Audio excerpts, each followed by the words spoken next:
எனக்கு ரொம்ப பிடிச்ச படம். அண்ட் இன்னைக்கு இந்த படம் வந்து got selected.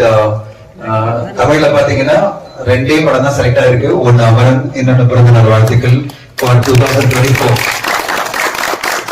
It's a bright moment for Tamil cinema.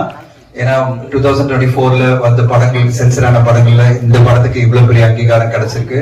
இன்னைக்கு இந்த ஸ்கிரீன் ஃபுல்லா எல்லாரும் பார்த்ததுதான் உங்க படத்துக்கு கிடைச்ச அங்கீகாரம். I'm really proud of you, Rajachandra, and proud of you, Appukutti sir. இந்த கேரக்டர் பண்ணும்போது நீங்க சொல்லுங்க, கிட்டத்தட்ட ஒரு 10 நாள் உங்களை வந்து ஒரு டெட் பாடியா படுக்க வச்சு அந்த யதார்த்தமா அந்த உங்களுடைய டெத்தே பார்க்க வச்சு அந்த மாதிரி எல்லாம் பார்க்க வச்சாங்களே, அந்த உணர்வுபூர்வமா எப்படி இருந்தது அதை சொல்லுங்க. ஒவ்வொரு நாளும் வந்து எனக்கு இந்த படம் பார்த்துட்டு போகும்போது குடிக்க கூடாது அப்படிங்கிற எண்ணம் ஒவ்வொரு நாளும் தோணுச்சு. ஆனா அந்த டயர்ல போயிட்டு நாங்க ட்ரிங்க்ஸ் பண்றோம். சரி, ஏன்னா ஷூட்டிங் முடிய 11 மணி அவன் உட்கார்ந்த இடத்துல படுத்திருந்து பண்ணோம். ரெண்டாவது ஒவ்வொரு டயலாக்கு பேசும்போதும் மூக்கில் இருக்க பஞ்சு வெளியே வந்துடும். அந்த பஞ்சும் நான் வெளியே வரக்கூடாது, நானும் பேசணும். ரெண்டாவது நான் பேசுறத பார்த்துட்டு எல்லாரும் என்ன திரும்பி பார்க்க கூடாது. மெயினா நான் பர்ஃபார்ம் பண்ணிக்கிட்டு இருப்பேன். நான் நடிச்சதை விட அந்த கிரௌட் ஆர்டிஸ்ட் அவங்க எல்லாருமே கோஆபரேட் பண்ணி அது இயக்குனர் தான் காரணம்.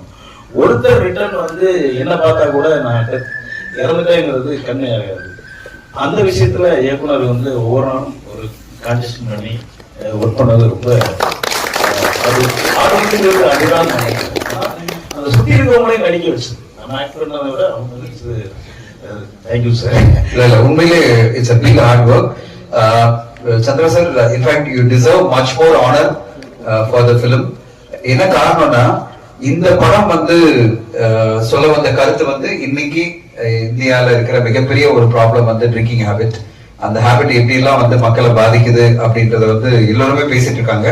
ஆனா இந்த படம் மூலமா இன்னும் நெக்ஸ்ட் லெவல் அடுத்த கட்டமா இந்த படம் பல விருதுகள் கிடைக்கும். தேசிய விருதுகள் இருந்து எல்லா விருதுகளும் கிடைக்கும், உங்களுக்கும் விருதுகள் கிடைக்கும். அதெல்லாம் கிடைக்கும் போது இந்த படத்துக்கான அங்கீகாரமும் இந்த படத்துக்கான ரீச்சும் கிடைக்கும் நான் எதிர்பார்க்கிறேன்.